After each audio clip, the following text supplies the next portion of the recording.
Good afternoon, students. In this session, we'll be looking at your financial ratios and financial statement analysis.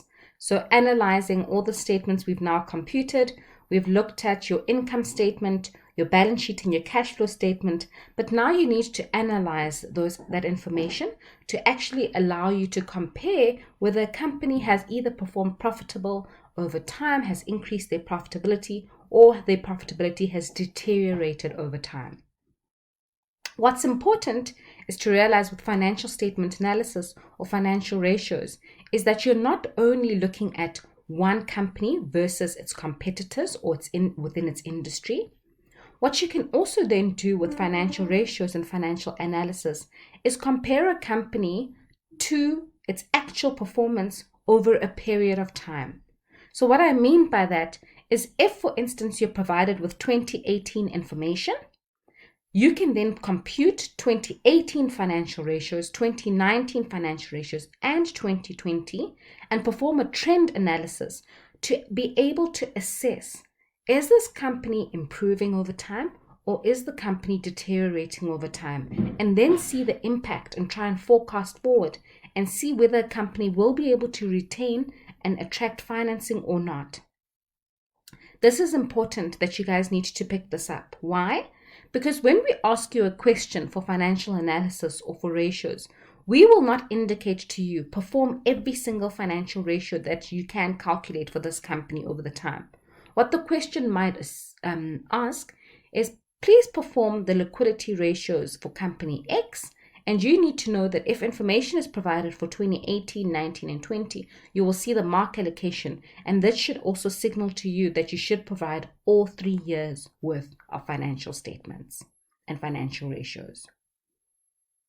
Okay, that's important. Then the second thing that I'd want to highlight is one thing that's important with financial analysis and ratios is to remove the size element of a company. So what we'd like to do is perform and see how a company is doing either in its industry without looking at the size of their potential revenues. One company might be getting billion rands worth of revenues, another company might be getting millions. But the company that's getting millions could be operating efficiently. So if you want to compare the two companies, you want to remove the size element. How do we go and do that? What you're going to need to do is you're going to need to prepare what is called common size financial statements.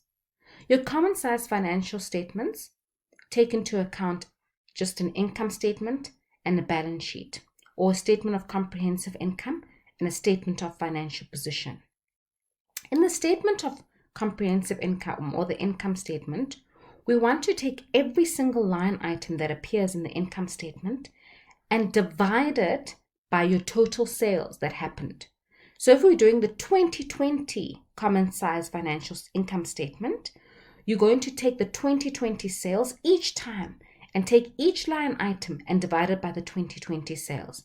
You take the cost of sales divided by the 2020 sales. You take the gross profit divided by the 2020 sales.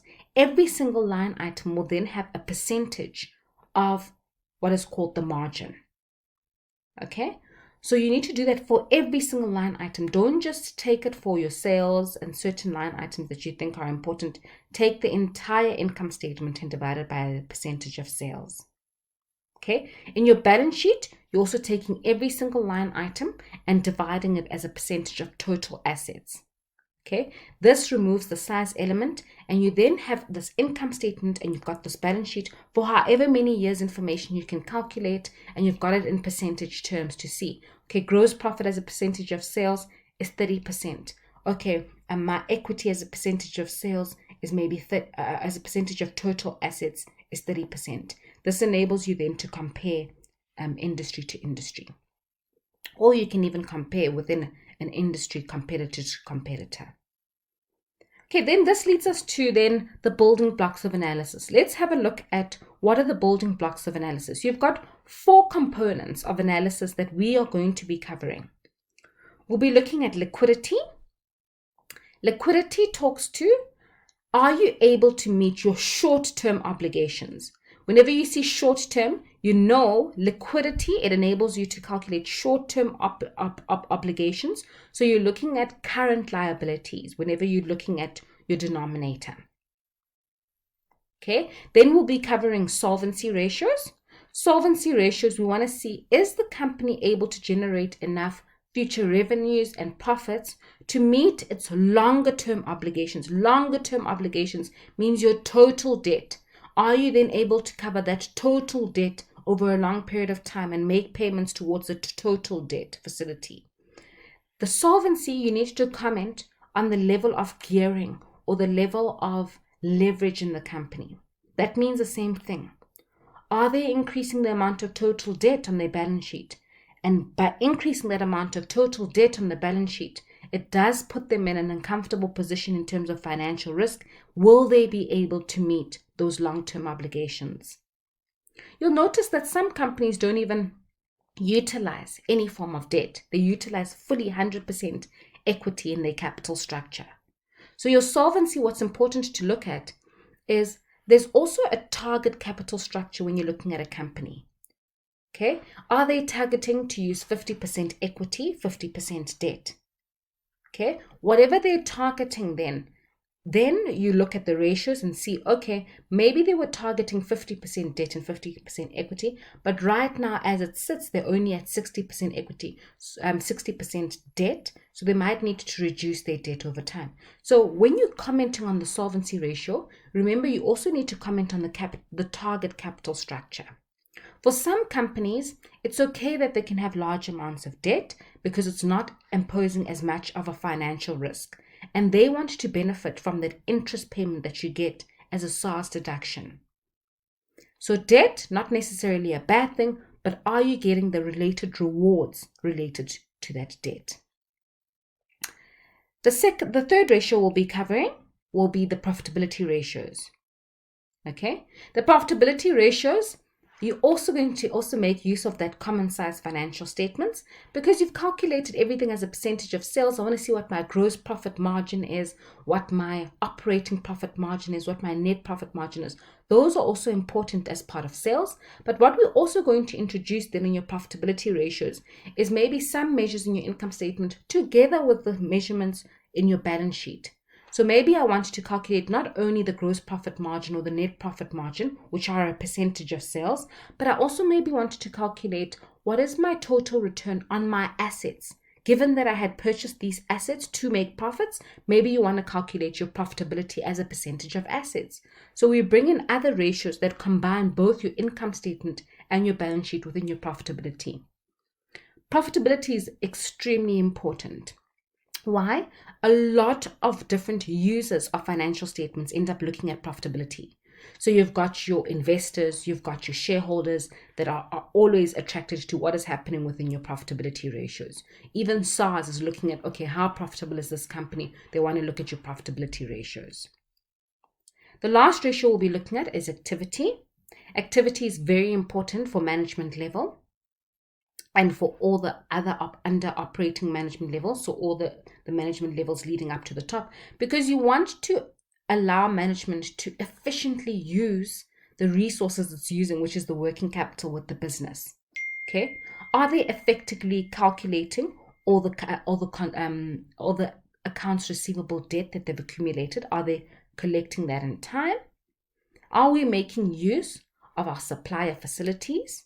And what is sort of the days we're seeing in supplier facilities for us to pay off some of our supplier facility accounts? And how are we actually doing on inventory? Is our inventory actually managed correctly? Is it slow or fast moving? And how can we improve upon that inventory being fast moving? These all make up the building blocks of analysis, which we'll be covering in detail. Okay. If you want to look at analysis, we're going to be looking at two types of analysis. We'll be either comparing a company's financial conditions and performance either across time, so year on year, which is 2018 to 2019 to 2020, and each time you're comparing it to the year before, or you can compare it to either a base amount or a base year in which maybe your strategy was implemented. So whenever you're comparing it to a base amount or a base year and you're taking it each year to that same amount, that is called vertical analysis. Okay, let's have a look at the ratios. The first ratios we'll be covering, we'll be looking at liquidity. Okay, liquidity, quite easy to calculate. I've calculated it here for your ShopRite financial statements. Each time you're looking at it as a percentage of current liabilities. So the first step, whenever you're looking at current ratio, we're taking our total current assets as a percentage of your current liabilities and you're calculating a current ratio. Current ratio will always be the highest ratio you're calculating because it's got all your current assets together. Quick will be slightly smaller. Your quick, you're removing the inventory, given that your inventory balance is slow moving. So in that instance, we want to remove the inventory line and see, okay, what are my current assets without that inventory, without that slow moving inventory? And let's see how quickly we can convert all the other stuff not related to inventory and get to your current liabilities. How quickly can we convert that? Okay. When you're looking at these ratios, there's an industry norm and there's a norm within just general companies. Most people say for your current ratio, it needs to at least be at a significant level, at least be greater than 1 or greater than 2. For your quick ratio, it either needs to be greater than 0.5 or 0.1, but it also depends on the industry that you're looking at. You don't need to know the industry ratios, those will be provided. The last ratio is just your cash ratio. Your cash ratio is just your cash and cash equivalents as a percentage of your current liabilities. Don't worry about seeing marketable securities there. This just takes into account all your cash and cash equivalents, very liquid instruments. How quickly can I convert my liquid instruments? Okay, if you look at ShopRite's case, their cash ratio is around 0.36 and their quick ratio is 0.56. So they've got quite a bit of cash resources that they're able to convert quite quickly into current liabilities. And for that reason, they don't need a current ratio above 2. So their current ratio, if you look at their current assets as a percentage of current liabilities, is only above 1. If we want to then comment on these ratios, we'll note that there has been an increase in your quick and your cash ratio. So in terms of just collecting on your balances other than your inventory, you're able to have increased your cash resources and you've increased other assets, not looking at inventory. But the minute we include our inventory here, we've actually seen a deterioration in the current ratio. Is this a good thing or is this a bad thing? Okay, can either be or. So your current ratio includes your inventory. We need to see whether this inventory balance, maybe the inventory you've managed to sell off your inventory quite quickly and convert it into cash, but as a total percentage, you've taken on maybe a lot more current liabilities in this year. So there has been a deterioration here in your current ratio. Okay, maybe the industry is sitting at 1, so we maybe might still be above the industry, which is fine, but there has been a deterioration that we will note. Okay, the second types of ratios that we'll be covering will be your solvency. I'm just going to highlight your solvency ratios, but we will cover these in part 2 of the actual video. Okay, the first thing you need to note with solvency ratios is your accounting equation. Remember, I mentioned that your assets are equal to your liabilities plus your equity. So you can always work back. Whenever you've got the assets figure and you've got the debt figure, you can work out what your equity figure is. Be aware of what you're given and what you can calculate, but let's cover that in more detail when I look at part 2. So part 2 will start with the solvency ratios, and I'll then finish up to your activity ratios. Thanks, guys.